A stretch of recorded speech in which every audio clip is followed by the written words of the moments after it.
Hello everyone, स्वागत है आप लोगों का मेरे इस व्लॉग में। आगरा में मेरा आज दूसरा दिन। तो रिजवान, हम लोग आज कहाँ जा रहे हैं? आज जा रहे हैं हम लोग फतेहपुर सिकरी। तो सलीम चिश्ती का दरगाह है, वहाँ पे जाएंगे और जोधाबाई का पैलेस जाएंगे। तो होटल महारानी रेसिडेंसी के बाहर में ही था, हम लोग ऑनलाइन गेम खेलते थे। इसका नाम है भरत शाय शाय। होटल रेसिडेंसी है, ये बगल ही में रहता है। बताओ क्या कर रहे हो यार? रिंजी भाई आ गई मिलने के लिए। और बुत्तू भाई फोन उठा लो। तो होटल के पास से ही ऑटो लेकर ईदगाह बस स्टैंड के लिए निकल गए। ये ईदगाह बस स्टेशन आगरा शहर में सबसे बड़ा बस स्टेशन है। यहाँ से पकड़ेंगे बस फतेहपुर सिकरी तक। ये एसी इलेक्ट्रिक बस है जो कि हर आधे घंटे में आपको यहाँ से फतेहपुर सिकरी जाने के लिए मिल जाएगी। तो ये जो दूरी ईदगाह बस स्टैंड से लेकर फतेहपुर सिकरी का 35 किलोमीटर है, जो 1 घंटे से थोड़ा ज़्यादा समय में आपको वहाँ पहुँचा देती है। बस की टिकट भी सही है, 60 रुपये।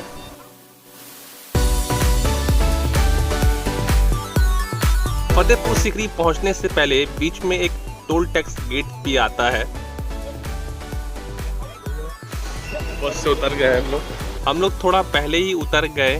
बस एकदम बुलंद दरवाजे के पास नीचे की तरफ उतारती है। आप लोग एकदम लास्ट स्टॉप पे उतरे। तो अभी हम लोगों को थोड़ा और पैदल चलकर बुलंद दरवाजे की ओर जाना होगा। इस रास्ते से भी आप ऊपर जा सकते हैं।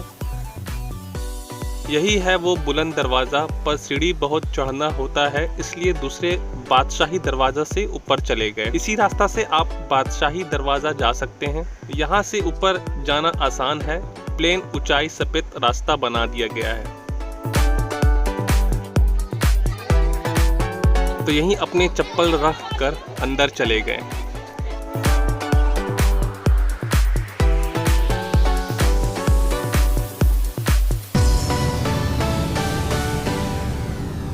तो सामने जो आप देख रहे हैं वो यहाँ का जामा मस्जिद कहलाता है। और ये बुलंद दरवाज़ा अंदर से कुछ ऐसा दिखता है। ये है शेख सलीम चिश्ती का दरगाह और उसके बगल में अंदर की ओर औरतों की कब्रें हैं और बाहर जो कब्र देख रहे हैं वो मर्दों की है। यहाँ कब्रें कुछ बेनामी लोग और ज़्यादातर सलीम चिश्ती की पीढ़ी की ज़्यादा है। वैसे इस दरवाजे में ताले लगे रहते हैं, पर लोग कहते हैं कि अनारकली को दीवार पे चुनवाने के बाद ये वही सुरंग है जहाँ से अकबर ने अनारकली को दूर भेज दिया गया था अपने एक वफादार सैनिक के साथ। ये बात पे कितनी सच्चाई है इसकी कोई सही रिकॉर्ड नहीं है। और यही सब जो कब्रें अंदर बनी है वो सब महिलाओं की है। और दीवारों के ऊपर जो छोटे छोटे गुम्बद देख रहे हैं वहाँ मशाले जलाया करते थे सूरज ढलने के बाद इस जगह को रोशन करने के लिए। ये दरगाह अकबर बादशाह ने सलीम चिश्ती के सम्मान में बनाया था, जहाँ अकबर की औलादे होने की मुराद पूरी हुई थी। यहाँ सबसे पहले ये जामा मस्जिद को ही बनाया गया था और आज भी यहाँ लोग नमाज पढ़ने के लिए आते हैं। ये वाला आपको मीनार नजर आ रहा है ना, वो हाथी का कब्र है। अकबर का युग हाथी था, जो भी गुने करता था उसको पेड़ से सुन के कुचल के मार देता था, जो गुने नहीं करता उसको सुन के छोड़ देता था। जो अकबर के टाइम पे कोई कोर्ट जज नहीं था, खाली हाथी फैसले करता था। ये पिज्जा हाउस में 5 चौकी। अकबर के टाइम पे कोई सेल फोन नहीं चलते थे, कबूतर लोग चिट्ठी लिया करते थे। टकसाल नजर आ रहे हैं, ये देखो वो सामने वाले टकसाल। हाँ। वो अकबर के टाइम पे पेपर मनी नहीं चलती थी, सोने चांदी के सिक्के बना करते थे। अच्छा।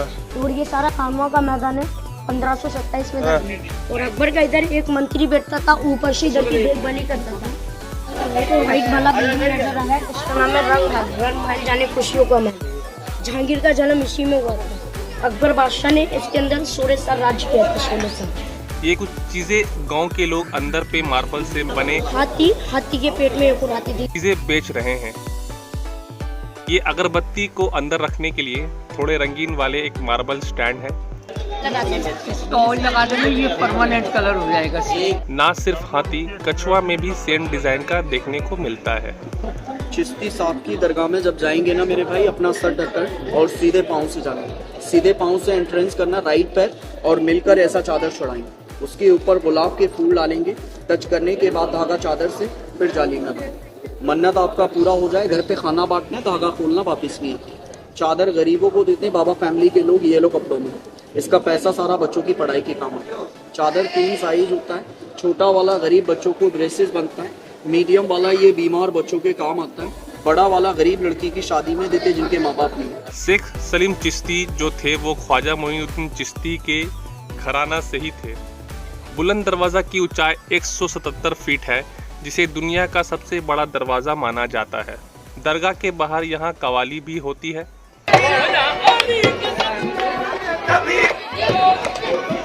अकबर की पहली औलाद जहांगीर होने की खुशी में उन्होंने आगरा से यहाँ फतेहपुर सिकरी को अपना राजधानी बना लिया था, ताकि वो सलीम चिश्ती के करीब रह सके और उनके सलाह पे चले। इस जगह को अकबर ने बड़े पैमाने पे लाल पत्थरों से बनाया था, पर एक समय पे अकबर को यहाँ पानी की कमी और क्वालिटी को देखते हुए वो अपने राजधानी को लाहौर ले गए।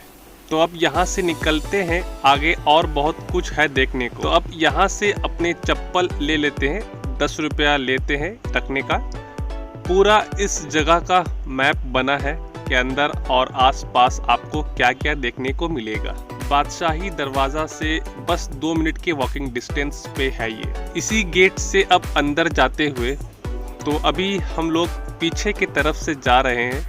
यहाँ से आने से सबसे पहले आपको ये निचला हरमसरा दिखेगा, उसके आगे ये बिरबल का महल है।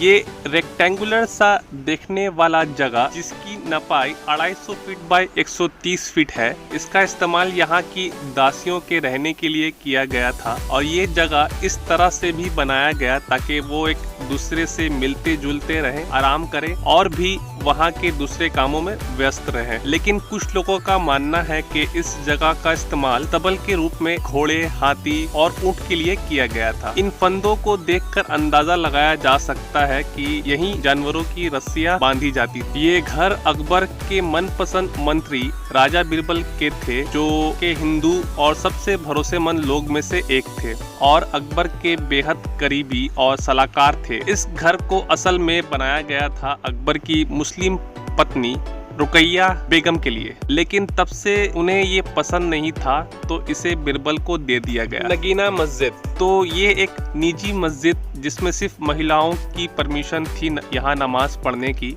इसे भी सेम मकसद से बनाया था जैसे आगरा फोर्ट में नगीना मस्जिद देखा था। हाथी गेट, ये दरवाज़ा पर शाही तरह से फतेहपुर सिकरी के अंदर और बाहर सिर्फ हाथियों से आना जाना होता था। ये महल मरियम के घर के नाम से मशहूर है, जो कि यहाँ रहती थी, अकबर की माँ हमीदा बानो बेगम। जोधाबाई महल, तो ये बेहद आलीशान अंदर जाने का गेट है। इस जगह पर जो रहती वो अकबर की चहेती पत्नी मरियम उज़ ज़मानी, जिन्हें आमतौर पे राजपूत की रानी जोधाबाई से जाना जाता है। इसे बहुत देख विचार के साथ और प्राइवेसी का ख्याल रखते हुए और कोई तकलीफ ना हो ऐसा बनाया गया था। यहाँ एक मंदिर और तुलसी मठ भी था जहाँ जोधाबाई पूजा पाठ करती थी। जोधाबाई किचन, कभी कदार जोधाबाई खाना पकाया करती थी अकबर और जहांगीर के लिए यहाँ पे, क्योंकि उनको खाने बनाने से लगाव था और अकबर की शाही बीवी होने के बावजूद भी वो उनके लिए खाना बनाना अपना अधिकार समझती थी।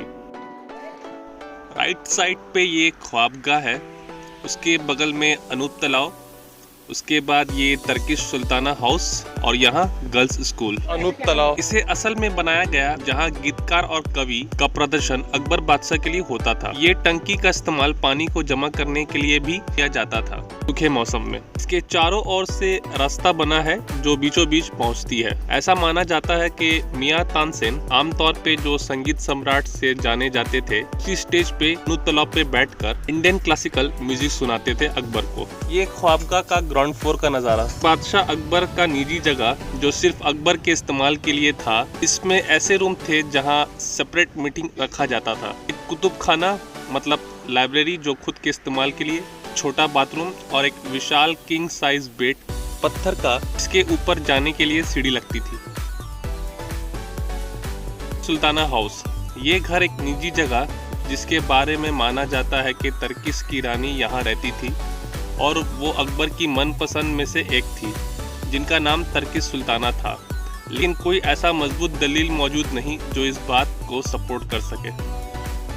अंगूर को इतना पसंद किया जाता था मुगल दरबार में कि दीवारों में भी इसे बना देते थे।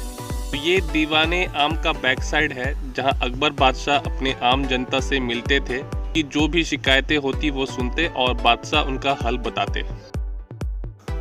उसके ठीक बगल में दीवाने खास है और ये है एस्ट्रोलॉजर सीट। ऐसा माना जाता है कि वहाँ के भारतीय योगी बैठते थे जिनसे अकबर हमेशा राजनीति मामलों पे सलाह लेते थे। और उसके पीछे ट्रेजर हाउस और ये है पंचमहल। दीवाने खास के अंदर जाते ही आपको एक बेहद दिलचस्प कलाकारी बीचों बीच बना दिखता है। इसी जगह पे ठीक पिलर के ऊपर अकबर अपने सिंहासन पे बैठते थे और इसके चारों कोनों में 4 वजीर या सलाहकार बैठते थे। इस जगह का इस्तेमाल बहुत से चीज़ों के लिए, जैसे निजी लोग खास मेहमान के साथ राज्य के मामले पर चर्चा करने के लिए एकांत में, और वजीर और मंत्रियों के साथ खासम खास बातचीत और सोच विचार के लिए। खजाना घर, इनमें 3 कमरे थे जो गलती से इसे आंख मिचौली का नाम पड़ गया। ये ज्यादातर शायद इसका इस्तेमाल शाही खजाना, शाही परिवार के यहाँ संभाल के रखे जाते थे, जिनमें सोने चांदी के सिक्के, कीमती पत्थरों, जेवरात और भी बेहद कीमती चीजें थी।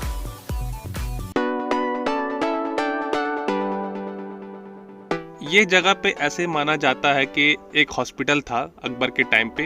हालांकि यहाँ खुदाई और जांच खोज होने के बाद उन्होंने बताया कि ये बिल्डिंग का इस्तेमाल ज़्यादा तौर पे वहाँ के आम लोगों के टॉयलेट और नहाने के लिए था, और आज भी यहाँ टूरिस्ट के लिए टॉयलेट के रूप में ही इस्तेमाल होता है। स्वीट टैंक और तरकीस हमाम, इस टंकी का इस्तेमाल बारिश के पानी को जमा करने के लिए किया जाता था और इस तरह से फिल्टर किया जाता था कि ये पीने में मीठा होता था और जिसमें खाना पकाया जाता था। और इस पानी का इस्तेमाल नहाने के लिए भी ठीक इसके बगल इमारत में होता था। ये एक शाही तरकिश हमाम और शाही सहूलत के साथ हकीम और दूसरे इम्पोर्टेंट लोगों के लिए था। अकबर बादशाह ने लड़कियों की पढ़ाई और तालीम के लिए ही इस स्कूल को बनाया था। पंचमहल महल जो 5 फ्लोर का है, इसे ऐसा बनाया गया था कि हवा चारों दिशाओं से आ सके। इस जगह का ज़्यादातर इस्तेमाल रानियों और महिलाओं के लिए होता था, मनोरंजन का लुत्फ लेने के लिए जो अनुतलाव में होता। ये पूरा महल 176 पिलरों से खड़ा है।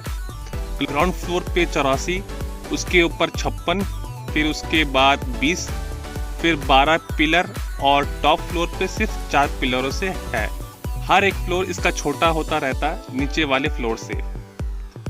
फतेहपुर सिकरी तो अंदर हो लिए हम लोग, यहाँ घूम लिया, काफी अच्छा लगा। अब जाते हैं यहाँ से घर, तो नीचे जा रहे हैं, वहाँ से भी बस पकड़ेंगे, ईदगाह बस स्टैंड जाएंगे। यहाँ से जैसे हम लोग आए थे ईदगाह बस स्टैंड से फतेहपुर सिकरी, ये आपका बुलंद दरवाजा सामने जो देख रहे हैं, तो ये बस स्टैंड है फतेहपुर सिकरी की। तो यहीं से आपको रिटर्न का बस ही मिल जाएगा। वहीं पहुँच गए जहाँ से स्टार्ट किया था, ईदगाह बस स्टेशन। वहाँ से ऑटो लेकर अपने होटल के लिए निकल गए।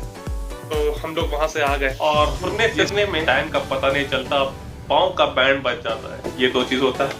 आसपास क्या खाने का ऑप्शन ही नहीं है, सिर्फ वेज है। नॉन वेज के लिए तो परेशानी है थोड़ी। ऑनलाइन ट्राई कर रहे हैं, ऑर्डर आने पे आपको दिखाएंगे कि क्या मंगाया है। तो हम लोग का खाना आ गया है। हम लोगों ने ऑर्डर किया है KFC का 10 पीस लेग पीस, उसके साथ एक बर्गर फ्री मिला है, हम दिखा रहे हैं। स्ट्राइप्स काफ़ी क्रिस्पी और सॉफ्ट और खाने में भी मज़ेदार था।